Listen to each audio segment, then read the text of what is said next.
Welcome to Wagnerdery. I'm Jake Wagner, and today we're going to talk about the Cynefin Framework. The Cynefin Framework is a decision-making framework developed by Dave Snowden of CognitiveEdge.com in around 2002. The goal of the Cynefin Framework is to give people a framework by which they can figure out how best to approach their problems. So you take whatever situation you find yourselves in, you slot it into domains described by the Cynefin Framework. And based on which domain it's slotted in, the framework gives you an approach you can use to help tackle your problem. So it's not here to tell you solutions to your problems, but it is here to help you understand how best to approach your problems. So, how does it work? Cynefin begins by dividing your situations up into three systems. Systems divided by how we perceive the relationship between cause and effect. Those systems are ordered, complex, and chaotic.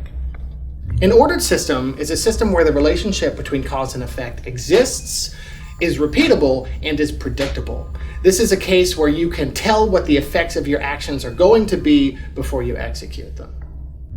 A complex system is a system where there is a relationship between cause and effect, but you can't necessarily predict the effects of your actions in advance. Perhaps there are some unknown agents where you can tell in hindsight that your action caused this effect, but you can't necessarily predict that the same action will cause the same effect in the future. Finally, there's a chaotic system. A chaotic system is a system in which you can't determine what the relationship between cause and effect is, either in hindsight or foresight. This is a situation where perhaps even the scope of the problem isn't fully known, let alone how to get to the root of the solution. What the Cynefin Framework does next is it divides these three systems up into 5 domains. Ordered systems get divided up into 2 domains, obvious and complicated. Complex and chaotic each get their own domain, and there's a 5th domain, disorder, which indicates the state that you're in whenever you don't know which of the other 4 domains your situation puts you in. Now, let's look in a little more detail how each of these 4 domains work. The obvious domain is the first of our ordered system domains. As an ordered system, we know that the effects of our actions is something that's predictable. What makes this domain obvious then is that the effects you're predicting, the predictions you're making, are predictions anyone could make. The effects of your actions are obvious to everyone. For that reason, the approach we can take to any situation that slots on the obvious domain is sense, categorize, respond. We sense the problem that we're having. We categorize it, we determine what type of problem this is, and based on that categorization, we apply the appropriate response. This is the domain of best practices. This is the problem set in which you can safely create and then follow a script anytime you re-encounter that same situation. If you need to change the password on your computer, if you need to figure out how to log your time, basically any problem that the first level help desk at your office could help you solve, these are obvious domain problems. The next domain is the complicated domain. In the complicated domain, we're still part of the ordered systems. There's still a predictable effect to any given action inside of our problem set. The difference between the complicated domain and the obvious domain is that in order to determine what that effect is going to be, you need expertise. For this reason, the approach to problems in the complicated domain is to sense what the problem is, to analyze the problem, and then to respond according to that analysis. In the complicated domain, there's no such thing as best practices. There are only good practices. An example of this might be a broken down car.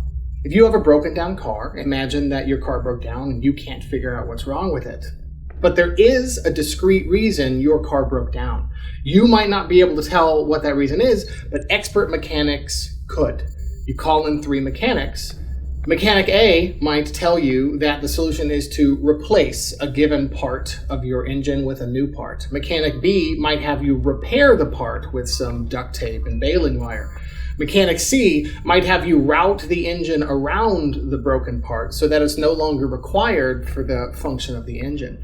Each one of these approaches is a valid approach to getting your car running, and based on a myriad other contextual realities, one of them might be better than the other. The fact of the matter is, all of them are good solutions, and the only wrong way to approach a complicated problem would be to try and assume that one approach is always the best approach. The complex domain is our first non-ordered system domain. It comes from the complex system. And I'll remind you, what that means is that while there is a relationship between cause and effect, and it's a relationship we can appreciate in hindsight, it's not something that we can predict. We can tell that a given action caused an effect, but we can't predict that a given action will give us an effect for sure. Because of this, it doesn't do us any good to try and have best practices to solve a given problem. We can't tell what effect those practices might have. Similarly, it doesn't do us any good to bring in experts and deeply analyze the problem to come up with approaches, because unknown unknowns mean that those experts might not have the information that they need in order to generate a solution that is acceptable. Instead, the appropriate response to a complex domain problem is to probe, sense, and respond. That is to say, you try an experiment, you sense the reaction that the experiment garners, and if it's a positive reaction, you amplify the experiment. If it's a negative reaction, you dampen the experiment. Now, it's very important to properly construct your experiment here. You need to know in advance how you would amplify this. You need to know in advance how you would dampen this. You need to make sure that your experiment is an experiment that can fail safely without things going catastrophically awry. Given that experiment, however, you can iterate over and over again in order to see the solution to your problem emerge. For that reason, this is not the domain of best practices or even good practices. This is the domain of emergent practices. Your activities are going to help a solution emerge. An example of this might be an interviewee trying to get a job. There may well be the perfect thing to say in order to get that job, but you don't know what it is, and no amount of thinking about it beforehand is going to give it to you. No web page on the internet is going to tell you the perfect answer to all of your interviewer's questions. Instead, you're going to make a conversational gambit, you're going to gauge the reaction of your interviewer, and you're going to respond according to that interaction. The next domain is the chaotic domain. The chaotic domain stems from a chaotic system, and as such, there is no discernible relationship between cause and effect. In the chaotic domain, the only wrong decision is indecision. We come into the chaotic domain and we are trying to stabilize a problem. We are trying to get a system back on its feet. We don't have time to look up a script, right? The problems we're looking at aren't problems we've seen before. We don't have time to bring in experts and wait for good practices. We don't have time to experiment to see if we can emerge a new practice to take care of this. In the chaotic domain, we act, sense, and respond. We come in and we act immediately to stabilize the problem, we sense how that's going, and we respond accordingly. Because of that, the practices that we're executing in the chaotic domain are novel practices. Our goal in the chaotic domain is to come in and to get out as quickly as possible. An example of a chaotic domain problem might be your production systems going down. When your production systems go down, you want to come in, you want to do whatever it takes to get those systems back up.